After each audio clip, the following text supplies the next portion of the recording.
The sheriff is the one man every person living outside the law fears. Massively built, skilled in battle, and coldly efficient. If the sheriff stumbles upon an outlaw raid, he absolutely will not stop until he has hunted down and killed every one of the criminals. Aside from his combat training and his great size, the sheriff has one advantage other lawmen and bounty hunters don't have, and it's a secret no one else has yet discovered. Roger of Doncaster had been a young knight who fought well in the Crusades, earning the respect of his peers, who marveled at his strength and detached fighting style. He rarely seemed to lose his temper or become flustered, even in the most desperate of battles. He killed huge numbers of the enemy without glorying in his skill or showing any remorse for those whose lives he took. When the army returned home, though, Roger was shocked to find he was accused of skimming taxes. Of course, it was his bailiff who had been stealing the money, but Roger had been sentenced in his absence to 5 years in one of the state's infamous quarries. The knight knew he would not survive such a punishment. No one did, for the conditions in those labor camps were horrific. So, using his great size and unrivaled aptitude for killing, he dispatched the soldiers sent to his estate to arrest him and escaped into the wilderness. Soon enough, Roger realized surviving in the forest required a very different set of skills than those he was blessed with. Life until then had been fairly comfortable for Roger of Doncaster. Now, alone in the greenwood, the young knight found himself utterly lost and eventually close to starving. And then Hood's men discovered him. When they found out he was an enemy of the state, they took him into their gang, feeding him, and, more importantly, teaching him how to feed himself, using only what the forest offered. In return, Roger taught them new skills with the longsword, although no one ever bested him, for he was too strong. The one known as Hood was at that time becoming too old to continue as the leader of the Outlaws. Although he was a relative newcomer to their ranks, Roger had proven himself a great tactician and was offered the chance to succeed him and become the next Hood. Although he never truly felt like one of them, he accepted the title without hesitation.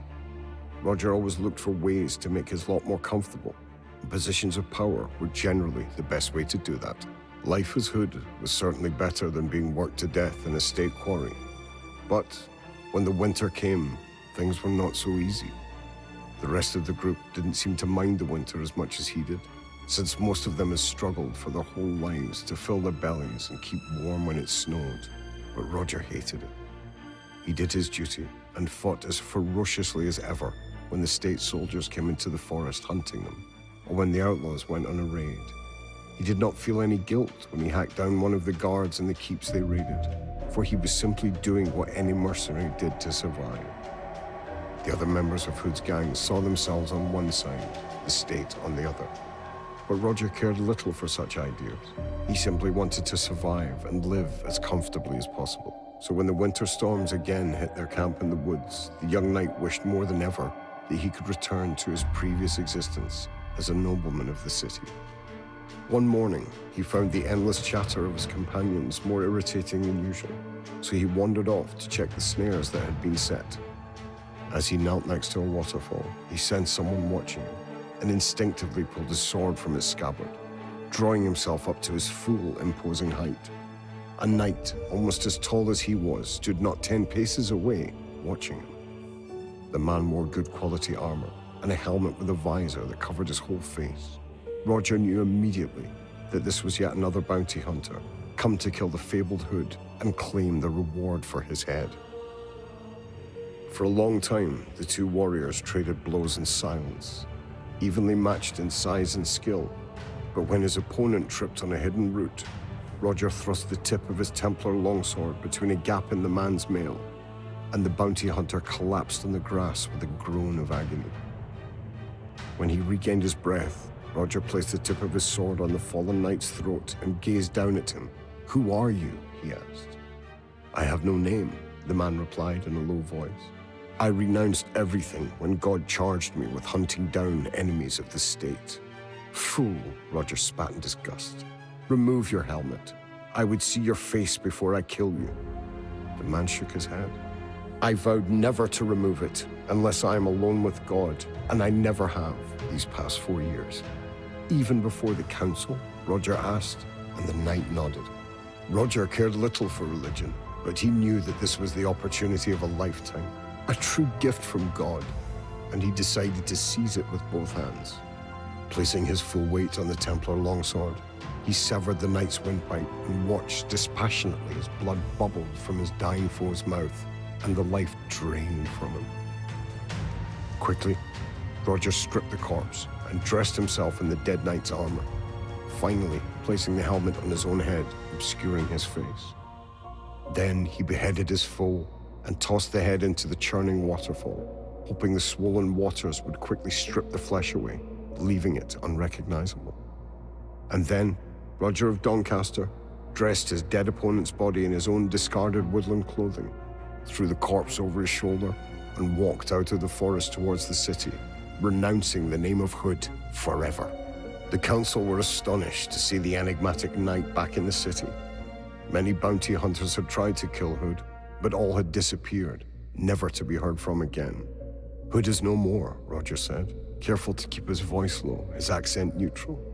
He pointed to the headless corpse where he dropped it on the stone floor. The Grandmaster was so impressed that he made the mysterious bounty hunter an offer. There were still dozens of outlaws in the Greenwood, and a man of such talent might bring them to justice.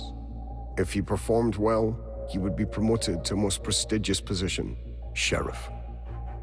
The prospect of regaining power and authority was too good an opportunity to pass up. He could return to his previous noble way of life. He had never seen the outlaws as friends anyway. Many of them were rapists or thieves or murderers who deserved to be arrested. Why shouldn't he be the agent of their doom, especially now that Hood was no more? Without a leader, their gang would be easy prey for one like him, who knew their ways. And so it was for a few months. He went about his new work, killing many of his former comrades, and so earning the coveted position of sheriff. He continued to wear the helmet with the full-face visor for fear anyone discovered his true identity, giving rise to rumors that the new sheriff was hideously disfigured.